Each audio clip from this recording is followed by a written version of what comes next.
నమస్కారం, welcome to Telugu stories book. మన ఛానల్లో కథలు మీకు నచ్చితే please like, share and subscribe to Telugu stories book. Hype ఇవ్వడం మర్చిపోకండి.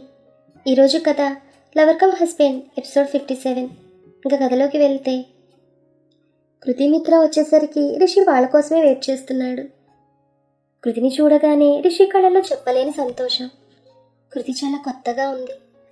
నా బుడ్డి, నా చిన్ను, కాసేపట్లో నా భార్య. ఈ నిమిషం ప్రపంచంలో ఉన్న అందరికన్నా నేనే అదృష్టవంతుణ్ణి అనుకున్నాడు రిషి. కృతి రిషిని చూడగానే సిగ్గుపడింది. బుగ్గలు ఎరుపెక్కాయి. ఈ అల్లరోడు, చిలిపి చిన్నోడు కొన్ని క్షణాల తర్వాత నాకు భర్త అనుకుంటోంది కృతి. ఇద్దరూ ఒకరినొకరు చూసుకుంటూ కళ్ళతో 1000 భావాలు పంచుకుంటున్నారు. అది చూసిన మిత్ర, హలో మాస్టారు, మీ సినిమా ఆపితే లోపలికి వెళ్దాం అంది మిత్ర. ఆ మాటకి మిత్రతో, మీ సంగతి తరువాత, చూడు లోపల ఎడంవైపున్న రూమ్స్లో సెకండ్ది మీ రూమ్.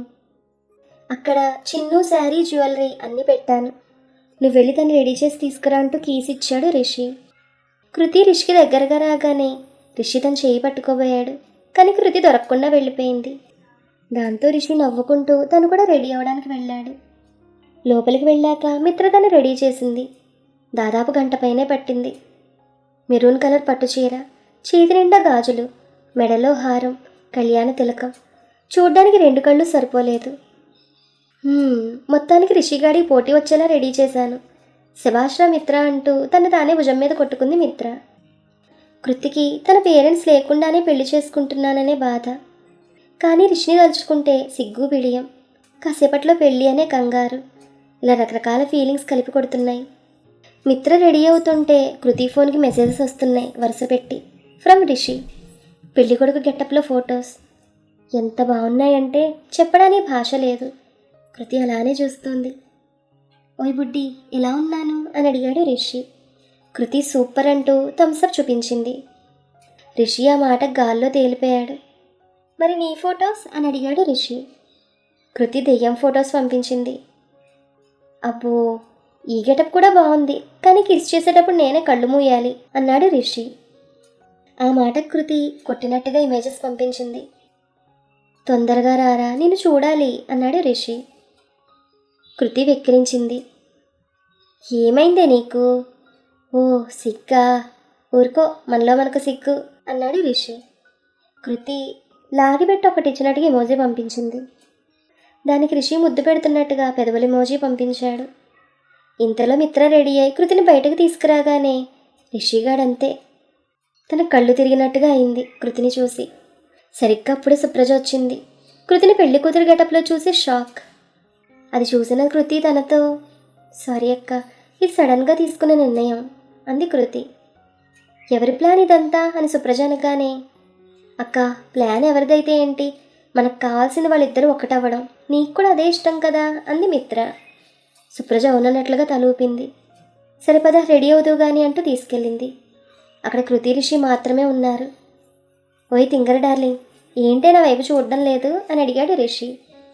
కృతి రిషి వైపు చూసింది. తెల్లని మొహం, బుగ్గన చుక్క, నుదుటిన బాసికం, వైట్ కలర్ షేర్వాణి, జుట్టు ఎగురుతోంది.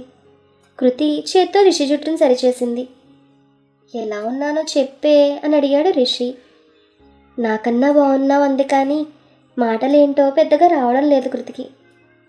దాంతో రిషి తను చేయి పట్టుకుని, ఏంటి మా చిన్నోడి చేతులు చల్లబడ్డాయి, మాటలు కూడా చిన్నగా వస్తున్నాయి, భయంగా ఉందా అని అడిగాడు ఎంతో ప్రేమగా రిషి. మనం తప్పు చేయట్లేదు కదా అని అడిగింది కృతి.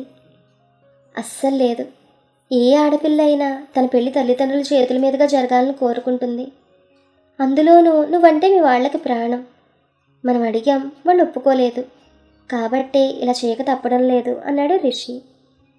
మా అమ్మ నాన్న నమ్మకం మీద కొడుతున్నానన్న బాధ నాది, అంతే అంది కృతి. ఎందుకలా అనుకుంటావు? నీ మనసుకి నీ ప్రేమకి న్యాయం చేస్తున్నాను అనుకోవచ్చుగా. చూడు చిన్ను, ఇప్పుడు చెప్తున్నాను గుళ్ళో దేవుడు సాక్ష్యంగా, మీ ఇంట్లో వాళ్ళకంటే నిన్ను ఎక్కువగా ప్రేమిస్తాను, జీవితాంతం ఇక్కడ పెట్టుకుంటాను అని గుండెని చూపించాడు రిషి. కృతికి కొంచెం టెన్షన్ తగ్గింది. అక్కడ కాదు, ఇక్కడ పెట్టుకో అని రిషి చేయబట్టుకుని తల మీద పెట్టింది.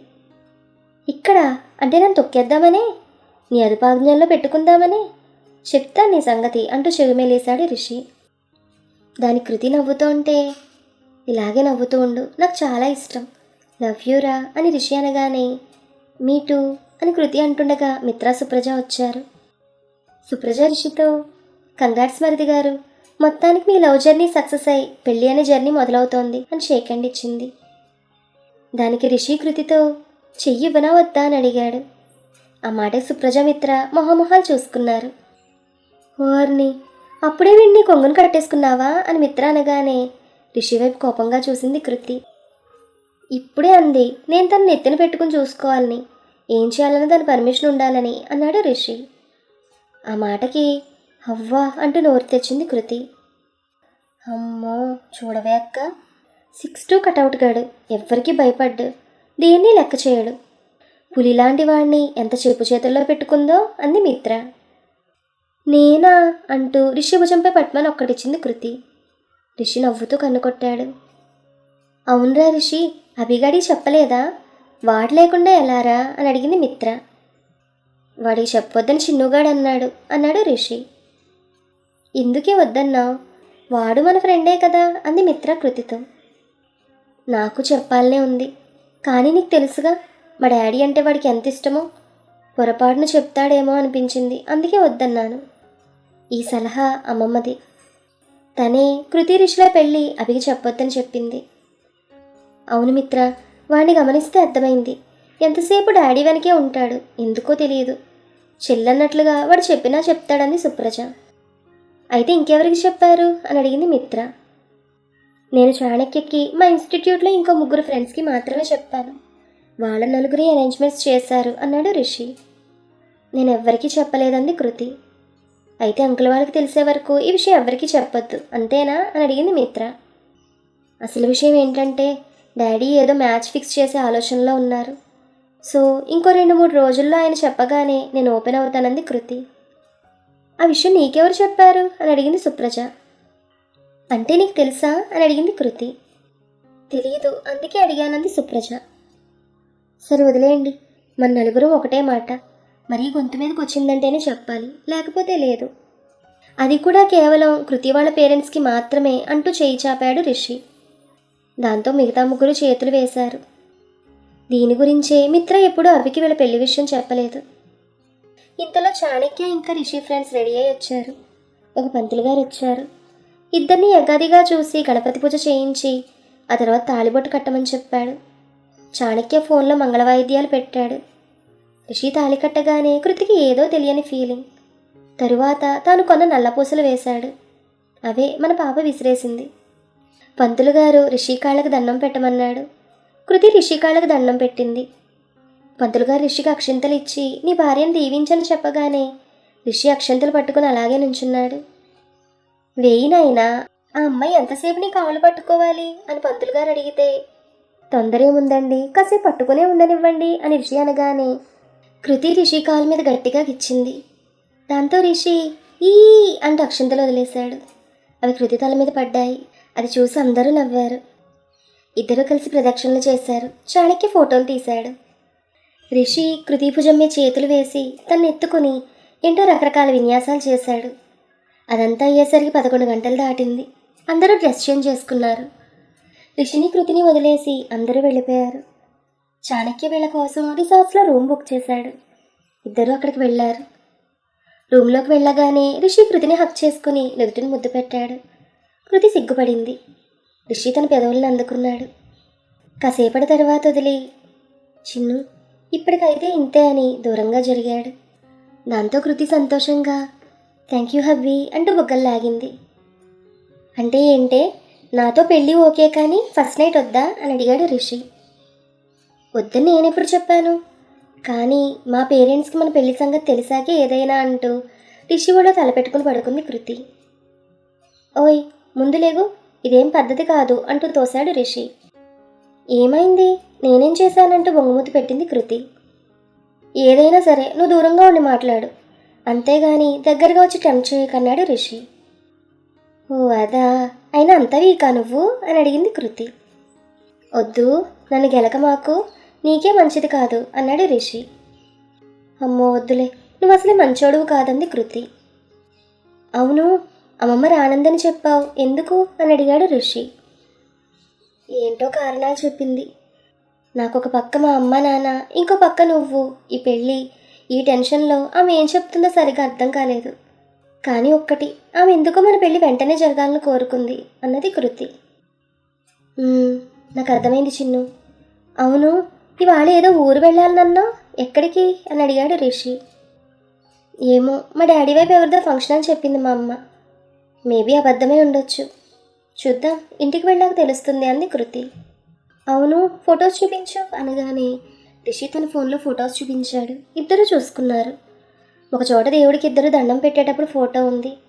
అందులో రిషి కళ్ళు తెరిచుంటే కృతి కళ్ళు మూసుకునుంది. అది చూసి రిషి, ఏంటో బుడ్డోడు అంత బలంగా దండం పెడుతున్నాడు అని అడిగాడు. ఏముంది, మా ఆయన తొందరగా హీరో అవ్వాలని, మేమిద్దరం కలిసి లైఫ్ లాంగ్ హ్యాపీగా ఉండాలని అంది కృతి. ఓయ్, ఇద్దరమేంటి, 5గురం కదా అన్నాడు రిషి. 5గురా? మిగతా 3 ఎవరు అని అడిగింది కృతి. మన పిల్లలు 3, మన ఇద్దరం అన్నాడు రిషి. 3 అంది కృతి. ఏ, ఆ మాత్రం కనలేవా అని అడిగాడు రిషి. ఇలా దూరంగా ఉంటే ఎలా కనను అంది కృతి. దాంతో రిషి లేచి కృతిని ఒక చేత్తో హక్ చేసుకుని, చూడు చిన్ను, పోనీలే, కెరీర్లో సెటిల్ అయ్యాక పెళ్ళి అనుకున్నాం. సరే, అదంటే హఠాత్తుగా అయింది. ఇలా కాదంటూ మెడ మీద ముద్దులు పెడుతూ ఉంటే, సారీ ఇంకెప్పుడు కదిలించను అంది కృతి. నిన్ను అంటూ పైకి లేపి మంచం మీద పడుకోబెట్టాడు రిషి. కృతి వద్దంటూ చెంపలు వాయించుకుంటూ, బుద్ధి తక్కువ ఏదో వాగేశానంది. రిషి తన దగ్గరగా వచ్చి చేత్తో తను చేయి పట్టుకున్నాడు. కృతి కళ్ళు మూసుకుని, ప్లీజ్ రిషి మాఫ్ కరో అనగానే రిషి లేచి అలారా దారికన్నాడు. అమ్మో, ఇలా టెన్షన్ పెడతావే అని నెత్తి మీద ఒక్కటి చరిచింది కృతి. సరే కానీ, నీకు రొమాంటిక్ సెన్స్ ఎక్కువ కదా, ఒకటి అడుగుతాను చెప్పు అంది కృతి. రిషి అడగమన్నాడు. మనం దేవుడికి దండం పెట్టేటప్పుడు, నిద్రపోయేటప్పుడు, కళ్ళు కనేటప్పుడు, ముద్దు పెట్టుకునేటప్పుడు కళ్ళు ఎందుకు మూసుకుంటాం అని అడిగింది కృతి. ఆ మాటకి రిషి ఏం చెప్పాడు? Keep listening. మరొక మంచి ఎపిసోడ్తో మళ్ళీ కలుద్దాం. ఈ కథ మీకు నచ్చితే please like, share and subscribe to our Telugu stories book.